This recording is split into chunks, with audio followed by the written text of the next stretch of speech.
How many people do you know who struggle with their health? Chances are, whether they show it or not, most of the people in your life do. And chances are, you're one of them. Whether you're dealing with anxiety, depression, endometriosis, acne, eczema, autoimmune, thyroid, Lyme, brain fog, fatigue, or any other symptom or condition, you're far from alone. Living with symptoms has become the new normal. So no more guessing games. It's time to get answers. Welcome to the Medical Medium Podcast. I'm Anthony William. Today we're talking about gut health. Exactly. The guts. Your gut. Everyone's gut. Because what people need to understand is that medical research and science doesn't understand. It's feeble at best. Because let's face it, how the gut functions, it's a mystery. No one knows what really happens when food enters the stomach. The digestive system is a miracle phenomenon beyond anything anyone can perceive. They don't have a window into it. They don't know what really happens when food hits the stomach, never mind food hitting the mouth. In this episode, we're talking about the ghost inside your body. And I'm not talking about your soul this time. I'm talking about ammonia. Get ready for the ride, fasten your seatbelts, because this is gonna be quite a trip. Yeah, Auntie, I'm in the waiting room at the doctor's office. What kind of tea do I like? Black tea. You're in the store now? Yeah, get the brand that I always like. Okay. Yeah, no, the caffeine high from it. I know, Auntie, it's got too much caffeine. I know. You're listening to the medical medium again. I know. Yeah, I'm bloated so bad. I'm just bloated. Okay. Oh, hold on. Yep. Okay, I'm up. I'm called up. Oh, God, I love when that happens, when my name is called. I'm sitting here. Okay. Oh, nurse? Okay. Sit down here. Okay. All right. Is this new paper on the waiting table? Is it new paper or is it old paper? I see there's a crease in there. Is someone sitting here? Okay. All right. Good. It's new. Oh, yeah. So, Auntie, my stomach is bloated so bad and my breath stinks so bad. I know you know that. I know. I smell up the whole house. Just my breath. Not even the dogs and cats. They don't even like my breath, you know? I know, it's so bad. I just need to find out, is this halitosis? Is this something else? Or I just stink all the time. I know. Oh, doctor's coming in. Okay, I'll talk to you soon. Bye. You've probably heard of leaky gut before. I remember when leaky gut hit the town and it just took off. And it was like the answer for everything. Years ago. A little history lesson right here if you don't know and you're new in health or you just got sick or you're somebody that just wasn't aware of this, but leaky gut was one of those panaceas that solved everything but yet solved nothing because nobody got better. Back then, it was just, oh, you got leaky gut. Alternative medicine took that leaky gut. They ran with it. They would not stop. That went along with candida, of course. You either got a candida diagnosis or a leaky gut diagnosis. And then sometimes you get both. Now, back then, 10, 20, 30 years ago, alternative medicine wasn't in bed with conventional medicine. Now it is, you guys. They're in bed together. And then the lines are blurred. But back then, they weren't. So conventional medicine was like, there's no way someone has leaky gut because leaky gut to us, conventional medicine, would be a puncture inside the intestinal tract or the colon or in the stomach or duodenum. And that puncture would allow contents from the intestinal tract to leak into the bloodstream of the body or leak into a different avenue of the body. Then the person would get an infection They would be in the hospital. They'd have a fever, maybe even a really high fever or a low-grade fever too for a while. And then they would get sepsis and be really sick and potentially die. That was leaky gut syndrome to conventional medicine back then. I'm not talking about 100 years ago. I'm talking about 10 years ago, 15 years ago, 20. That was the definition of leaky gut from conventional medicine's point of view. Alternative medicine was just a term. Not understood, though. Not understood. But a term, leaky gut. It was like the answer for everything at the time. Now, there was no science for alternative medicine or conventional medicine that deemed leaky gut as a possibility. Alternative medicine didn't have an answer. They did not have a microscope inside somebody's intestinal tract looking at the possibility of contents leaking from their intestinal tract into the bloodstream. It didn't happen. It just wasn't there. Science did not see it. Nobody saw it. It was a theory. It was 100% a theory. And nothing but a theory that somebody had leaky gut and that's why they were struggling. So when a patient came to an alternative doctor's office and was like, well, I'm fatigued, I don't feel good, I'm not well, I got aches and pains, I got brain fog, I'm bloating, what is it? And then alternative medicine would be like, well, I think you got leaky gut syndrome. And you'd be like, whoa, leaky gut syndrome? Now I have an answer. I can take that and do something with it. It's not that they saw the person had a leaky gut. Nobody knew. There was no test that determined it truly. It was just a guess or a theory, and a guess just compiled onto itself. But the health movement back then was barren. It was dry. It was like a desert. And people were thirsty. You're sick for enough years. You hit a new alternative doctor. It's the year 2002. It's the year 1997. It's the year 2010. And when you hit that alternative medicine clinic and a doctor's like, you got leaky gut, and it's like the thirst is quenched in that moment. It's hallelujah. There's an answer here. I'm not thirsty anymore. Let me drink this up. You leave on a high. It was a miracle moment in alternative health. But really, it was just a theory. But you know what? When you got stuff in your head like that and you've been looking for a long time, it makes sense. My gut is leaking, darn it. That's what it is, because everything I eat matters and what I'm doing matters. My stomach, my gut, I don't feel good. It has to all stem from the gut, and it was the perfect opportunity for alternative medicine to look good, especially since conventional medicine was torturous at the time for so many people. Absolutely torturous.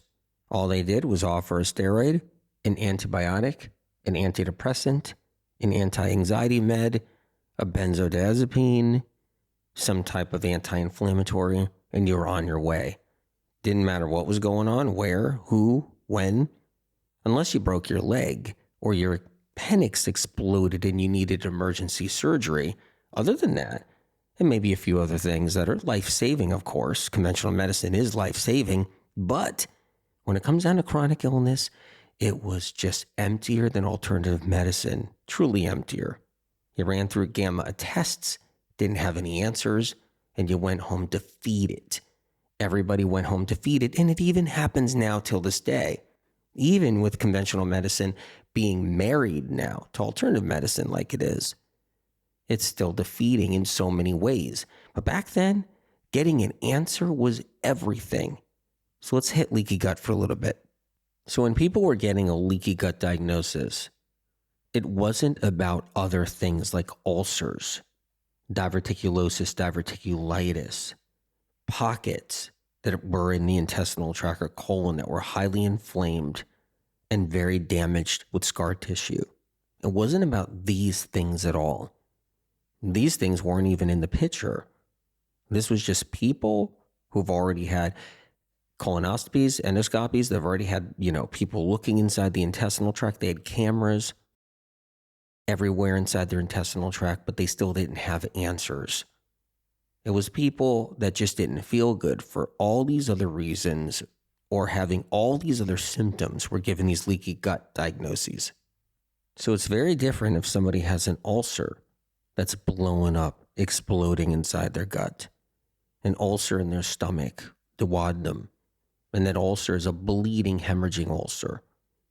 And there could be a possible fissure or window into the other side of that area, leaking things into the bloodstream. Very different right there. Or a puncture, which happens when people get colonoscopies. The camera goes up, they roll it out, and it punctures people's colons. And now they're in the hospital for 4 months, 6 months, 2 months because they have a puncture and they're fighting for their lives with sepsis. It's different than anything like that. Leaky gut that was happening with people wasn't for any reason besides you don't feel good, you got leaky gut. When it comes to the alternative theory of leaky gut, it's advanced along the years. Now it's all about different things that are happening. Medical communities and alternative medicine describe a condition in which mold or fungus like candida or unproductive bacteria thrive and burrow tiny holes in the linings of the intestine and cause micro levels of toxins to leak directly into the bloodstream, resulting in a multitude of symptoms. There are different variations of this belief, and they all mimic each other, though, now. Having an intestinal tract filled with unproductive bacteria, unproductive mold, yeast, different fungus, having an intestinal tract filled with all of that can give you symptoms. There can be problems. You can have a strep, you can have an E. coli, you can have different bacteria causing different problems in the intestinal tract for many reasons and doing different things. But that's a far cry from leaky gut. If these pathogens were truly crossing barriers, if unproductive fungus, candida, mold were crossing into the bloodstream from the intestinal tract lining or entering into the body through the intestinal tract in any way, the stomach, duodenum, the colon, if that was happening, there would be a war going on and somebody would be bedridden, sick with fevers and levels of toxins in their bloodstream, creating a sepsis, a chronic sepsis all the time. Now, the hospital would know that they would have sepsis. It would be a mystery maybe to how it's happening. It would be a mystery to why they have sepsis. But if there are holes throughout the intestinal tract or colon and bacteria was crossing barriers, crossing that lining, and all kinds of other different fungus and yeast and mold and other toxins were crossing out of that intestinal environment into the body in some way, they would know it's sepsis. They would know we have a problem. And maybe a really smart doctor might be like, whoa, this could be coming from somewhere. Maybe it's coming from the gut somewhere. And there's some kind of fissure. There's some kind of opening. But that's a far cry and very different. So different from a whole host of other symptoms that are created from inflamed neurological systems and brain inflammation and viruses and metals and other toxins and so forth. It would be much different than the sepsis somebody would have in the hospital where they would be identifying that really easy. And that would be like, okay, now that would be a leaky gut if there was really a passageway through the intestinal tract into the body. But this is much different than people being sick or bedridden with neurological conditions, chronic illness, aches and pains, body aches and pains, all kinds of different issues, far different than that. But what happens with leaky gut enthusiasts, doctors that believe in leaky gut in the way they do, they'll just package it all up. And that's what they did years ago. Alternative medicine packaged everything up into leaky gut. You walk through the door with all your host of symptoms, everything you're suffering from. Neck pain, ear pain, vertigo, dizziness, ringing in the ear, tingles and numbness, back pain, leg pain, feet pain, insomnia, whatever it was, it would be like, okay, this is leaky gut, and so let's treat it, and that's what's going on. And the sad part was, they were wrong, and it wasn't. It wasn't leaky gut. It was other things. Viral infections, Epstein-Barr, which originally starts as mononucleosis, HHV6, simplex 1, simplex 2, cytomegalovirus, shingles, HHV7, different forms of bacteria like strep, lots of toxic heavy metal exposure throughout an entire lifetime and even before, passed down from generations and generations, all kinds of different toxins and poisons, chemicals and so forth, and antagonists, neuroantagonists that everybody gets exposed to pharmaceuticals. People drink in their water and don't even realize it from all kinds of different pharmaceutical exposure.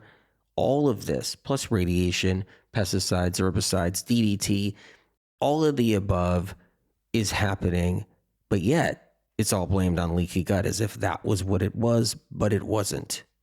Even when people deal with fatigue and aches and pains and constipation and digestive discomfort and acid reflux, even those people are not dealing with leaky gut. They're dealing with other problems like low hydrochloric acid, ammonia problems, which we're going to explore in a minute, liver issues, stagnant, sluggish, toxic livers, and then pathogens all throughout the body. All of that plus weak nervous systems. They're suffering with all of this, but it gets packaged up as if it's this leaky gut thing when it's not. As the years went by, leaky gut syndrome turned into a new label, a new identification, which was intestinal permeability. It was a newer version of leaky gut. The reason why? Because leaky gut never made sense to begin with. And they knew it along the way. And we're like, wait a minute, this isn't leaky gut, so let's call it intestinal permeability. So the name changed. It was meant to give the illusion of progress, but it wasn't progress. But what really is happening inside people's guts is ammonia permeability. Ammonia is a gas that's produced when something's rotting. When something's rotting in someone's gut. So what's happening out there is people have gut rot. Instead of leaky gut syndrome, they have gut rot. A prime example of this is when somebody eats beans and they don't digest properly because their liver's weakened, stagnant, sluggish. Their hydrochloric acid is very low to zero. Their bile reserves inside their liver is low to zero in many people. So what happens is when someone eats a whole bowl of beans, they don't digest and break down properly and they start to rot. They rot inside the gut. It's called bean rot. Something similar happens with nuts. So many people eat gobs of nut butter or they eat a lot of nuts out of hand. And what occurs is that their liver is too weak, their bile reserves are too low, their hydrochloric acid is too low, and then the nuts begin to rot. It's called nut rot. This can also happen with eating poultry. Any kind of turkey or chicken or any kind of other bird that's eaten. What happens is the body doesn't digest it properly through all those avenues that I talked about before with nut rot and bean rot, and you get poultry rot. This could happen with fish too. Snapper, tuna, cod, halibut, trout. The stomach can't break it down properly because the HCl is low. The bile reserves are low and can't break down any of the fats. And then the liver's too stagnant and sluggish. And what you have is fish rot. Same thing happens with meat, beef, pork, lamb. These foods are hard to digest when someone's digestive system is weakened, and in turn you get meat rot. It doesn't stop there either. When someone's eating chocolate, and maybe somebody you know noticed this, or maybe it happened to you, later on you get a really bad breath, a real stink coming out of you, right off your breath. Someone might say, hey, that's chocolate, but really someone might also say what's rotten and what stinks, it's rotting chocolate, chocolate rot. The stench that a lot of people think is halitosis, just plain old bad breath or dental problems, is really the stench of ammonia. Food that's rotting in the gut doesn't just stop rotting in one day. It could sit there and rot for days. Sometimes people have enough food in their intestinal tract to rot for weeks. And some people have food sitting in their guts, rotting for months. As the food rots, ammonia gas is produced. And that ammonia gas seeps past the lining of the intestinal tract and colon, and even stomach lining and duodenum, and it enters the bloodstream. That ammonia gas travels through the bloodstream into every single organ in the body. But that's just one avenue the ammonia gas travels. It also travels through artery walls, the linings of veins. It travels through anything.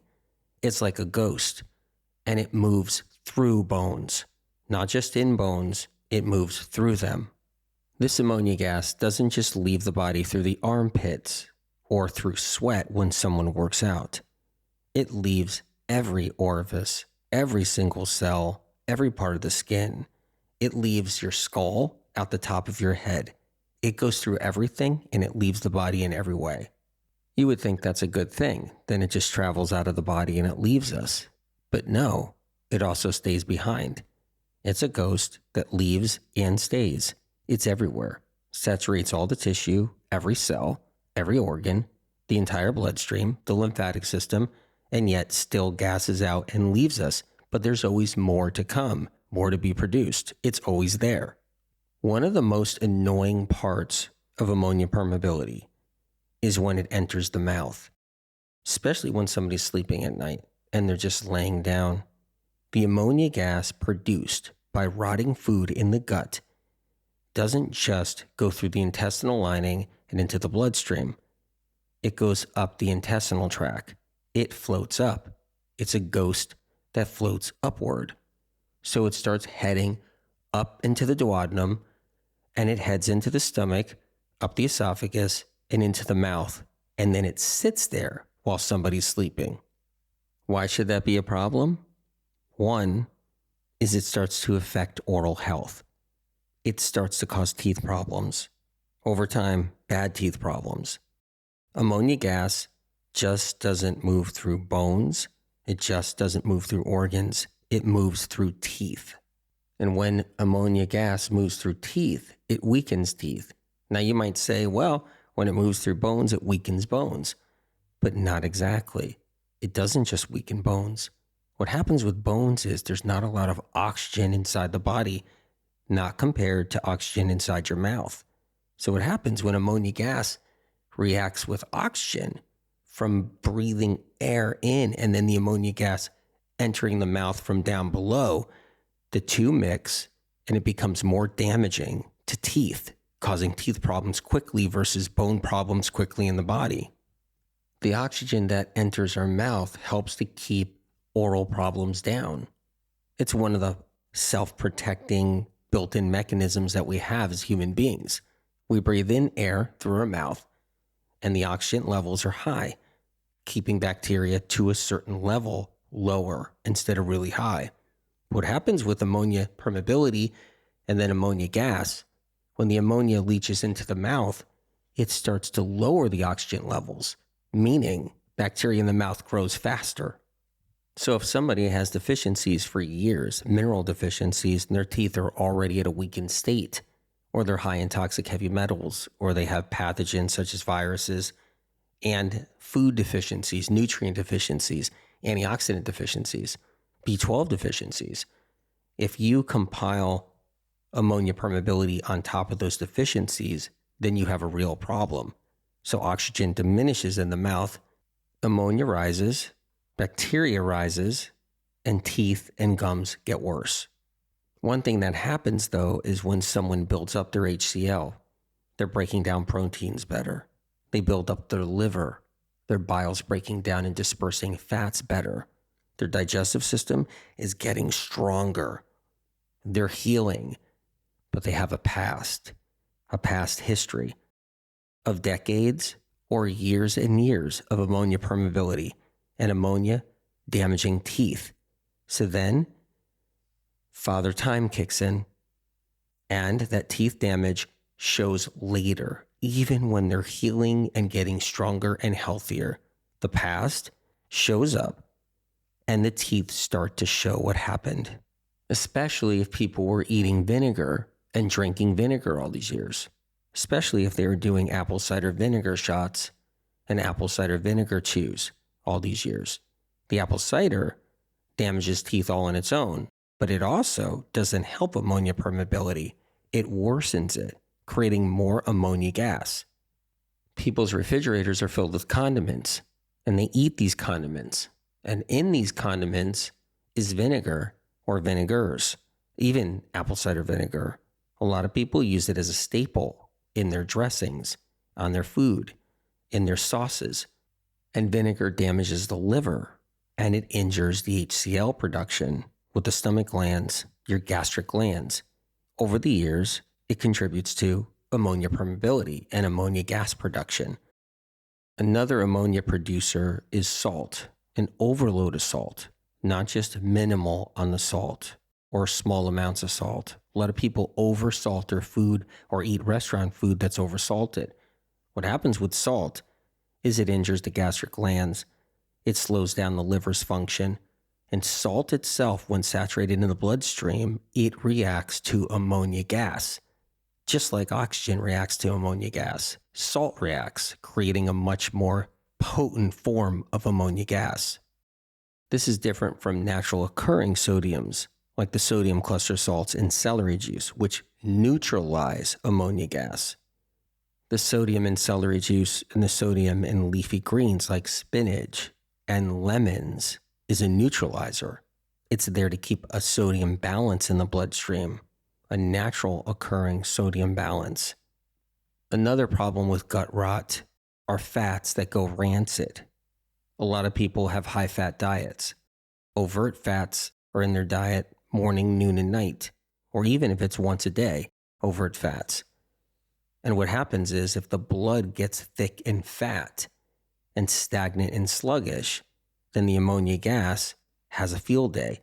It could get trapped in places you don't want it trapped in. Special places like nerves, like the vagus nerves. A hypersensitive nervous system, one that's already dealing with pathogen exposure, like neurotoxins produced by Epstein-Barr virus, can be highly sensitive to ammonia permeability, ammonia gas. This affects nerve response time. When somebody has a thought, there's a delay, like they think about lifting their arm, and they lift their arm. When somebody has a thought about running, there's a slight delay. A lot of people run into this with loved ones, where they say something and they get an answer back with a little bit of a delay. The ammonia gas can produce this type of delay when it affects the central nervous system. So how do we reverse ammonia permeability?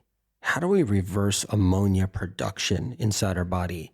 We have to restore the hydrochloric acid levels. We have to restore our liver. Those are the two main things. To restore the hydrochloric acid level, you have to bring back those gastric glands. You have to strengthen them. So as we're revitalizing our gastric glands and making our hydrochloric acid stronger, we're up against something that everybody's up against pretty much every day, which is stress. Everyday stress. And stress puts people in fight or flight. When we're in fight or flight, our adrenals are releasing adrenaline. That adrenaline is toxic to the gastric glands, keeping HCl down low. So we have to work harder and longer to restore it and revitalize it. So what do? How do we fix this? How do we stop gut rot? How do we stop ammonia permeability? What's the first step? Celery juice. Something that truly works. It helps restore those gastric glands, bringing that HCl back, bringing the HCl blend back, making it strong so that it breaks down proteins and breaks down food so the gut rot minimizes. Some people are doing 2 ounces. Some people are doing 8 ounces, 16 ounces, 32 ounces. Some people do 32 ounces twice a day. Everybody's different. Everybody chooses to drink the amount they choose. But one thing's for certain, any amount of celery juice somebody's drinking is helping this problem. And in each person, they're different. Someone's liver could be really stagnant, sluggish, and highly toxic. Someone's pancreas could be weakened and highly toxic. Somebody's spleen can be weakened and highly toxic. Somebody's gastric glands could have been damaged from years and years of coffee, tea, chocolate, vinegar. Someone could be high in pathogens, lots of different viruses growing inside their liver. Somebody could have a lot of neurotoxins floating around in their system and bloodstream. And somebody could just be up against a lot of stress. They're in fight or flight, and their adrenals are pumping out adrenaline every day. And that adrenaline is weakening their system. But we have tools to battle this. It just requires some patience and some dedication. There are tools that actually work and have street cred. They have a track record. Tools like celery juice. Tools like the medical medium heavy metal detox in any form. In a smoothie form, a smoothie bowl, or just the ingredients on their own throughout the day. And then there's the mono cleanse and the medical medium morning cleanse and the medical medium 369 advanced, the medical medium 28-day cleanse and the spinach soup and the healing broth. There are so many different tools And then protocols, supplement protocols for the gut that are inside the Medical Medium book series. Hey, doctor. Hey. So what's your diagnosis? Leaky gut? Okay. So what do I do? You have a list of things? Okay, let's see. Gut cleanser. What's this? Candida killer. Oh, I see you have 2 probiotics. Ooh, a prebiotic too. I've heard of that. Ooh, apple cider vinegar chews. Huh. Oh, a bottle of activated charcoal. I'm trying to read this. Huh. Okay, I'll just get these. How much do I owe you? My bill's at the desk. Okay.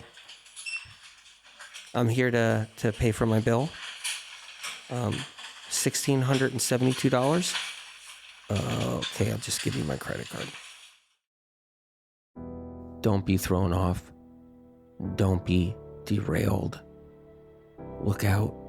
It's another storm. Gigantic balls of hail. I think I'm getting a flare. My stomach feels like it's getting back to square. 1, 2. I can't go through another round of this, but I gotta just hang in there. I know I can do all that I need to do. Don't tell me I can't do this. Don't tell me I don't have what it takes. I have it all inside of me. I may make a mistake, but that's okay. Don't we all? As we go through this, sometimes we take a fall, but we get back up again and we dust ourselves off. No matter what, it don't matter. Just throw a curveball. And guess what? Who cares if that person is a screwball? Because you do have everything it takes. It's in the halls of our soul and our body and our free will. We know what the angels saw. The intentions inside of you are of the goodest call. You are on your way to healing, so you can rise above all that don't see you for who you are, but instead trip you up in hopes to take a fall. But you are smarter than the darkness. You're a seer and a teacher, and you don't need to prove yourself no more. You have the floor. It's your time to heal, your time to soar.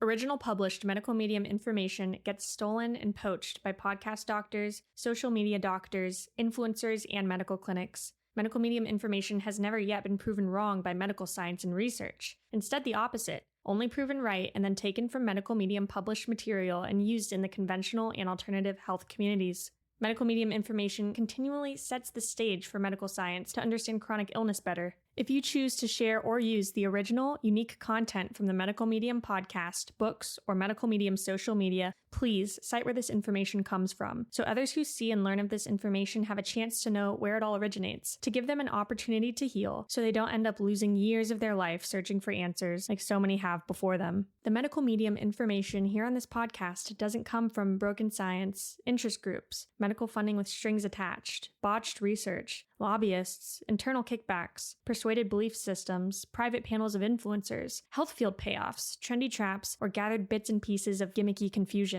Because chronic illness is exploding like never before in our modern day history, it takes a greater force than us down here. It takes a helping hand from above. Medical medium information has street cred. It's an organic movement of countless people around the world healing. More healing stories of real people not being paid to tell their life-changing experiences of rising out of the ashes of sickness and entering into the light of full recovery, getting their lives back and finally healing when nothing else in the world of health could move the needle and get them better. The information on this podcast is not man-made. It comes from above, from a higher source. Whatever you believe in, whether God, the universe, the light, or the creator, or if you believe in nothing at all, that we're just floating through space together on this rock. Know that the information you hear on this podcast is separate from all the other noise out there. It comes from a different place, a pure, untampered with, advanced, clean, uncorrupted, original, primary source, a higher source, spirit of compassion.